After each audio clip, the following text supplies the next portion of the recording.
Hello and welcome to the Cryptocurrency News Channel. So, the next bull run could actually come from India. As you can see from this graph, the weekly P2P transaction volumes in India has doubled since March. What happened during March? Well, if you remember, the Supreme Court lifted the ban on the banking ban on cryptocurrencies. Cryptocurrencies were never fully banned in India, but banks were not allowed to work with them. But since they declared that unconstitutional, or basically just overruled it, if you look at the volumes, they have been spiking. Now, India is the second most populous country in the world. Might actually be the most populous, depending on what you see, which population counts you believe in. I think China has a little bit more people, but that's irrelevant because China doesn't really allow cryptocurrency exchanges, where India is going to allow them. The regulations are not completely in place yet, but they will be in place soon, I believe. And because they will actually be in place soon, I do believe that India could actually start the next bull run. Other than that, it'll be DeFi. But 1.2 billion people, many of whom would actually be interested in cryptocurrency. I know it's not a country with, a lot of people with a lot of money, but there are people with money in India, and they will be investing in other markets. And plus, the common everyday person, if they scrap up a couple of bucks, they might be interested as well.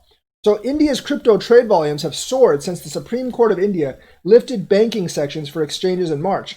According to CoinDance's Paxful and Local Bitcoin's volume data, India's Bitcoin peer-to-peer trade volume reached an all-time high in July.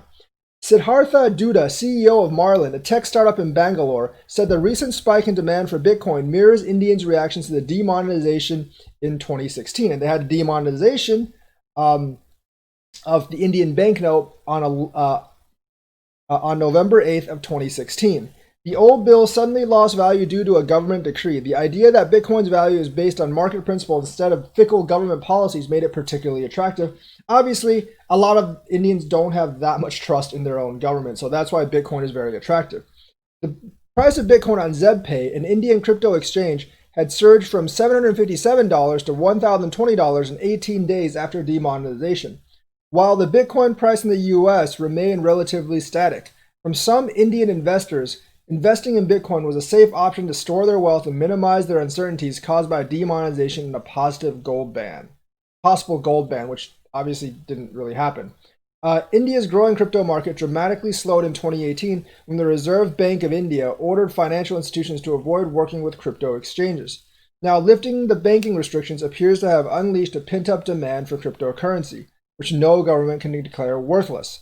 That's one of the main things attracting Indians to crypto, that the government just can't be like, oh yeah, the money's not worth anything. That's not going to happen in the United States. There would be mass riots if that actually happened. These days, Bitcoin's activity is pumping up across India on peer-to-peer exchanges. And this is why I think the Reserve Bank and a lot of other institutions are actually afraid of this in India, because they actually see this as it might be able to overtake what they actually have. At the power that they have. As the chart shows, India's peer-to-peer Bitcoin transaction volumes have doubled over the last 5 months, and they're continuing to spike up.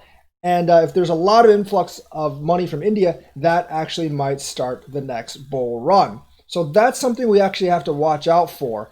And look at the Indian volume, and if they actually start buying in a lot of Bitcoin, that will take Bitcoin out of the market, which would actually spiral Bitcoin price up because so many people are buying it. Even if so many people buy a little bit of Bitcoin each, that could definitely run Bitcoin up because there's just so many people, and it would be like fresh new entrants into the market because there was a ban before. There's not a ban now, so there's people that are actually seeing crypto for the first time and actually seeing that they can actually get their hands on it for the first time. So India might actually propel the next bull run. That's something we have to look at later into this year and as we get into next year. So that is the news for today. Let me know what you think. Like and subscribe. Hit that bell notifications button. Thank you and have a nice day.